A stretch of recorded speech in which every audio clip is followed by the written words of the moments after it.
ঝড়ের রাতের হাহাকার। ঝড়ের রাতগুলো যেন আমার উদাসী মনটাকে আরও বেশি উদাস করে দেয়। দক্ষিণের জানালাটা খুলে যখন কালবৈশাখীর মাতামাতি দেখি, বুকের ভিতরে কেমন হাহাকার করে ওঠে। ঝড়ের বুনো উদ্যমে গাছের ডালপালাগুলো যেন বালিকার খোলা চুলের মতো ঝাপটা হাওয়ায় লুটোপুটি খায়।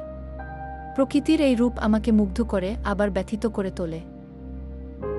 ক্ষণে ক্ষণে আকাশে বেজে ওঠে বজ্রের ধ্বনি। বিশাল নিকষ কালো আকাশের বুক চিরে আলোর রেখা এক প্রান্ত হতে অন্য প্রান্তে চলে যায়।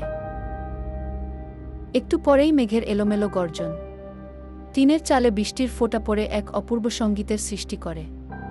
এই সঙ্গীত যেন আমার হৃদয়ে ঢেউ তোলে। বুকের ভিতরটা কেমন যেন ফাঁকা ফাঁকা লাগে। মনে হয় যেন আকুল হয়ে কাঁদি। এই ঝড়ের রাতে আমি যেন নিজেকে আরও বেশি একা অনুভব করি।